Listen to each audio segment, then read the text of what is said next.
Good morning, good afternoon, and good evening, friends. Let's get into the next question on this. I am in exercise 2, accountancy volume 1, page 83 of the textbook. So these are all short answers. Let's get some detail on, understand what is this questions and then what can be the right answer, accurate or appropriate answer for it. Okay, that's the first question. What are source documents?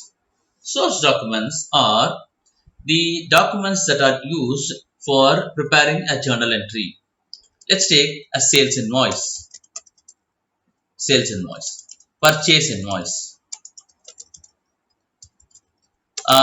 When we deposit cash, we get the pay-in slip.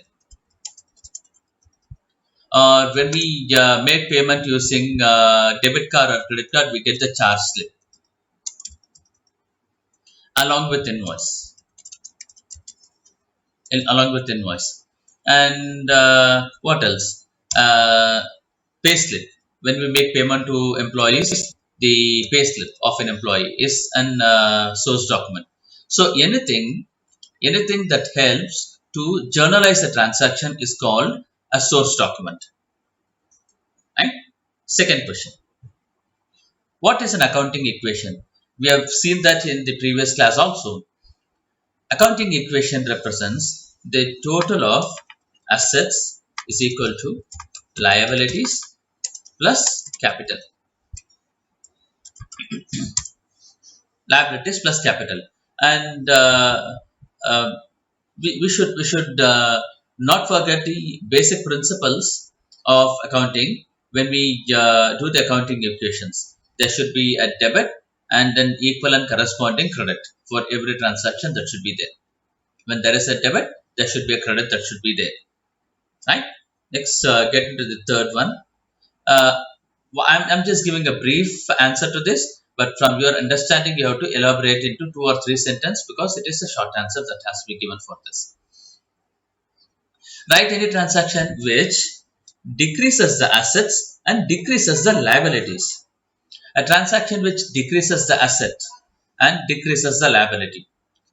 When we make payment to a supplier, we debit the supplier and we credit bank or cash. So when a payment is made to a supplier or a vendor, then when the payment is made, the liability comes down. That's a decrease in liabilities. And how an asset comes down? Because we are paying it through a bank or a cash, the cash or bank balance comes down. So that is the decrease in assets. Right? Next, fourth question. Write a transaction which increases one asset and decreases another asset. When we purchase a machinery purchase, we debit the machinery account and this will increase the asset. Remember the real account rule, debit what comes in. So machinery purchase, this increases the asset. And when we make the payment through bank or cash, this decreases the asset. Clear? Next one. What is meant by journalizing? What is meant by journalizing? Journalizing, I can say journalizing. I'm trying to give a brief definition of it.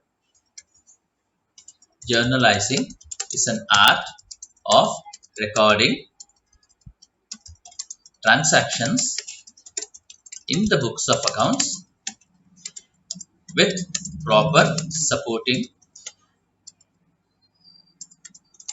document or source document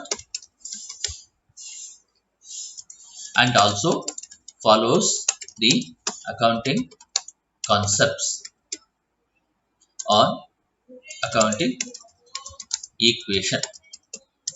This is a very simple way of defining what is journalizing. Journalizing is an art of recording transactions in the books of accounts. How do we record transactions in the books of accounts? That is basis. We cannot straight away record a transaction. There should be some source document basis which the journal has to be recorded. The source document, as we explained earlier, sales invoice, purchase invoice, etc., etc. And also, journalizing should follow the basic principles of accounting, the three golden rules, and the accounting concepts and the accounting equation. All has to be followed while preparing a journalizing. While preparing a journal entry, that's called journalizing. What is real account? Real account, we saw in the earlier chapter. Real account is anything that helps in building future revenue.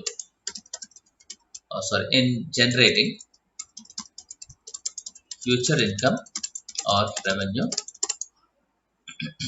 It's called real account. It's called real account. We have seen numerous examples earlier also. Uh, uh, Example is building, plant and machinery, etc. Right? Next question. So far clear? Next question. How about personal accounts classified? Personal accounts are classified into three ways. We saw that. One is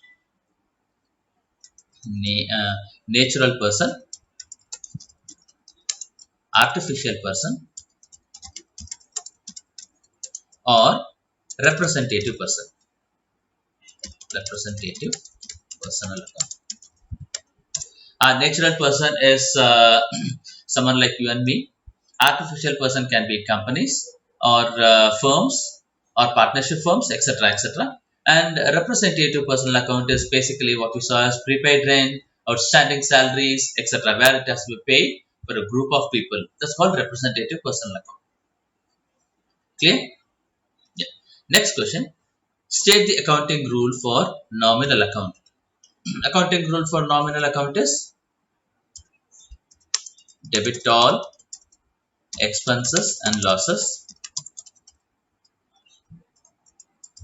credit all incomes and gains. Next question. Give the golden rules of double entry accounting system. Golden rules of double entry accounting system. You know that real account, which is debit what comes in, credit what goes out. Personal account, debit the receiver and credit the giver. Nominal account, as explained in the previous question, debit all expenses and losses, credit all incomes and gains. Clear, friends? Just try these questions out and let me know if you have any doubts or clarifications. And thank you, and let's connect again in the next class, which I'll put in immediately after this. I just want to give a break while doing the different questions and go through these questions and then try these questions and let me know for any clarifications or queries. Thank you, friends.